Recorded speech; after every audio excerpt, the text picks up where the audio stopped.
السلام علیکم ملګرو، څنګه چې تاسو ته پته ده ګیلمنه چې دنو چا ایشتلې ده هغه د دنیا نه رخصت شوې ده، خو هغه ویډیو هم چې دنو مخې ته راغلې ده چې دوه کسان راشي او ګیلمنه چې دنو په هغه په ګاډي باندې فایرینګ وکړي.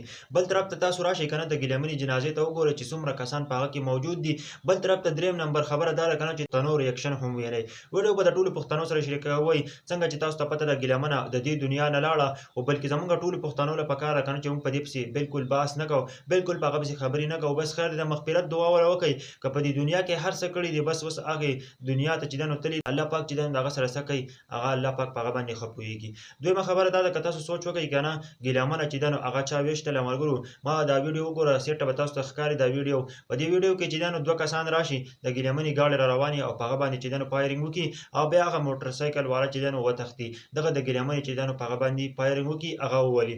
بل طرف ته که تاسو وګورئ سیټه به تاسو ته تصویر ښکاري، په دې تصویر کې چې دنو د ګیلمنې په جنازه کې ډېر کم خلک دي. تاسو سوچ هم نشئ کولی زمونږ پښتانه دي او که یو چېرته په سعودي کې مسافر وفات شي د هغه جنازې ته وګورئ او چېرته یوه ټیک ټاکره چې دنو هغه وفات شي د هغه جنازې ته وګورئ نو تاسو ته پکې فرق چې دنو معلوم شي. تاسو سوچ هم نشئ کولی فحاشي چې دنو پښتانه بالکل نه خوښئ او د پښتنو حالات ته وګورئ که نه چې بالکل جنازه ولا هم څوک نه کوي، په جنازه کې څوک شرکت هم نه کوي، د جنازې دغه حال دی.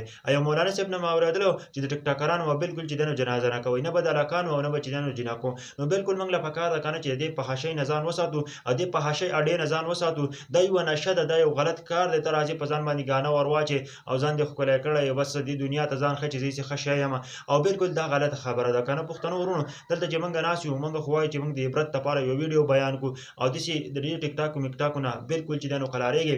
داسې کیسې مه کوئ، داسې حرکتونه مه کوئ چې په هغه باندې بله ورځ له ستاسو په جنازه کې دومره خلک ولاړ وي لکه نن چې د ګیلمنې په جنازه کې و. تاسو سوچ هم نشئ کولی. بل طرف ته زمونږ د پښتنو ریاکشن وګورئ. پښتنو ورونو که زما څومره هم پښتانه ورونه ویډیو ګورئ کوشش کوئ د ګیلمنې نه نور قلار شئ، ولې چې هغه د دې دنیا نه رخصت شوې ده، د هغه حساب کتاب د دې دنیا نه ختم شوی دی، مکمل طور باندې دې دنیا نه تللې ده. نو تاسو اوس زه تاسو ته خواست کومه چې بالکل په هغه پسې چې دنو خبرې مه کوئ. کیدای شي چې تاسو دا خبرې پکې کوئ او الله پاک نه بخل او په دې خبرو باندې الله پاک وبخي، تاسو سوچ هم نشئ کولی. ګوره الله ډېر لوی ذات دی، ځکه چې د یو قاري صاحب نه مې اورېدله هغه ویل که نه چې دی به یوې مدرسې له 2 لکه روپۍ ورکولې، هره میاشت به 2 لکه روپۍ چې دنو دې مدرسې له ورکولې چې په هغه کې ماشومانان سبق وایي. نو هېڅ پته نه لګي که نه تاسو پسې بالکل خبرې مه کوئ. د هغې د جنازې حال تاسو ولدو، د هغه حالات تاسو ولدو. نو زمونږ ټولو پښتنو ته اوس خواست دی چې بس دی دې نه قلار شي.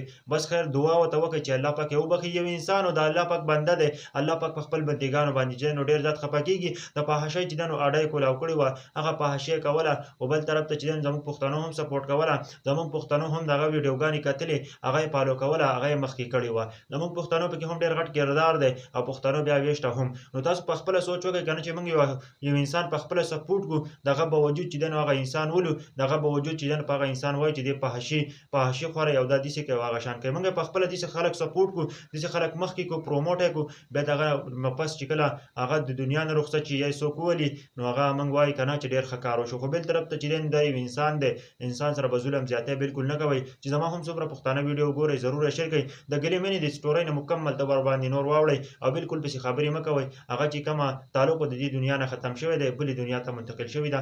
زما دا ویډیو ټولو پښتنو ته ضرور ورسوئ.